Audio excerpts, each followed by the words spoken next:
जी तहखाने में आखिरकार 31 साल बाद पूजा अर्चना शुरू हो गई। डीएम और पुलिस बल की मौजूदगी में सुबह और फिर दोपहर में भगवान की पूजा की गई।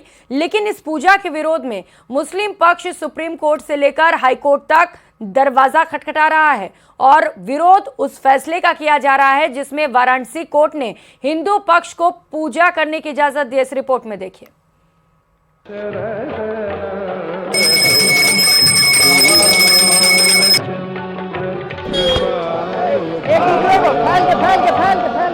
कोर्ट का आदेश और ज्ञानवापी में उत्सव की ये तस्वीर 31 साल बाद दिखी, जब व्यास जी के तहखाने में रातों रात पूजा हुई। कुछ लोगों ने उस बोर्ड को भी बदलने की कोशिश की जिस पर ज्ञानवापी मंदिर नहीं मस्जिद लिखा था। दरअसल कोर्ट के आदेश के बाद काशी के ज्ञानवापी परिसर में पूजा अर्चना शुरू हो गई है। सुबह होते ही काफी लोग पूजा करने के लिए तहखाने में पहुंचे। हालांकि सुरक्षा के लिहाज से ज्यादा लोगों को परिसर में दाखिल होने की इजाजत नहीं दी गई। डीएम ने कहा कि कोर्ट के आदेश का अनुपालन कराया गया है, तो वहीं अदालत के फैसले के बाद वो बैरिकेडिंग भी हटा दी गई है जो नंदी के सामने लगाई गई थी। सभी सुरक्षा योजना है, वहाँ मौके पे कोई ऐसी स्थिति नहीं है। कोर्ट के जो आदेश हैं उसका अनुपालन हुआ है और वहाँ पर्याप्त मात्रा में फोर्स है और सभी लोगों से लगातार वार्ता चल रही है और स्थानीय स्तर पे कोई तनाव की स्थिति नहीं है और हमारे सारे अधिकारी लगातार भ्रमणशील हैं। जिम्मेदार अधिकारियों की ड्यूटी इन सब चीजों के लिए लगाई गई। इससे पहले कल ज्ञानवापी मस्जिद इंतजामिया कमेटी ने व्यास जी तहखाने में पूजा की इजाजत के खिलाफ सुप्रीम कोर्ट का दरवाजा खटखटाया। फैसले के खिलाफ एससी पहुंचा मुस्लिम पक्ष। रात 3 बजे सुप्रीम कोर्ट के रजिस्ट्रार से संपर्क किया। रजिस्ट्रार ने सुबह 4 बजे दस्तावेज पेश किए। सीजेआई ने मुस्लिम पक्ष की मांग नहीं मानी। सुप्रीम कोर्ट ने मुस्लिम पक्ष को हाई कोर्ट भेज दिया, जिसके बाद मुस्लिम पक्ष वाराणसी कोर्ट के आदेश के खिलाफ अब हाई कोर्ट पहुंच चुका है।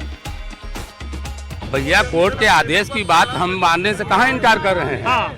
मगर हमारा कुछ सवाल है, उसको भी तो कोई सुने। जी जी, क्या सवाल बताइए। न्यायालय ने अगर आदेश कर दिया तो जिलाधिकारी महोदय से कहा कि 1 हफ्ता के अंदर आप उसका इंतजाम करिए। हाँ। और कल रात में ही यहाँ काट करके रास्ता बनाकर सब काम शुरू हो गया। तो भाई वो तो 1 हफ्ते का तो समय दिया है। 1 हफ्ते के अंदर सुन तो लीजिए। हमारा कहने का मकसद ये कि इसी कैंपस में हमारा मुकदमा है। तो दूसरी तरफ ज्ञानवापी तहखाने में पूजा का अधिकार मिलने से स्थानीय लोगों में खुशी का माहौल है। गंगा किनारे विराजमान द्वादश ज्योतिर्लिंग की आरती की जा रही है और महादेव के जयकारे लगाए जा रहे हैं। पहले जो हम लोग उसमें प्रवेश किए तो गंगा जल से सब शुद्धिकरण हुआ, छिड़का गया सब जगह जो है। उसके बाद जो आकृतियां बनी हुई थी उनको जो है पवित्र किया गया खम्भों में। फिर उसके बाद पूजा शुरू, फूल अक्षत से पूजा उनका शुरू हुआ खम्भों में।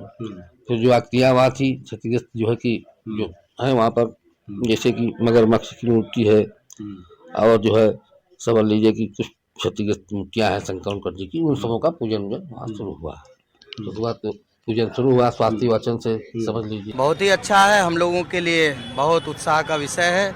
बाबा विश्वनाथ की कृपा से आज ऐसा दिन देखने को मिल रहा है और हम सबका सौभाग्य है कि हम ऐतिहासिक घड़ी के साक्षी बनने जा रहे हैं। गुरु जी, आप तो हमेशा जानते रहे हैं कि यहाँ पर व्यास जी का तहखाने पर व्यास जी के परिवार से पूजा अर्चना होती थी। अब इस विषय में हमको अधिकृत जब किया जाएगा तो इस विषय पर विशद वार्ता करेंगे। तो विश्वनाथ जी के लिए कुछ बोल दीजिए, इतना बड़ा दिन है आज, कुछ पंक्तियाँ सुना दीजिए। आनंदमानंद वने वसंतम आनंद कंदम हत पाप वृंदम वाराणसी नाथ मनाथ नाथम श्री विश्वनाथम शरणम प्रपद्ये।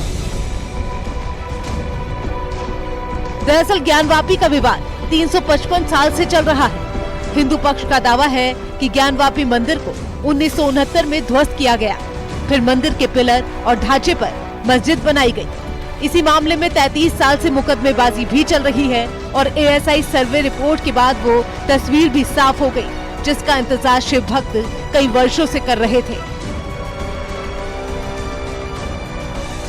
ऐसे में पूजा के बाद इंतजार उस पल का है जब अयोध्या की तरह वाराणसी में भी ज्ञानवापी परिसर को हिंदू पक्ष को सौंप दिया जाए, ताकि राम मंदिर की तरह ज्ञानवापी में भी भव्य शिव मंदिर का निर्माण हो सके।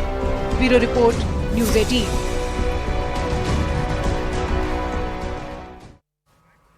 रुक करेंगे।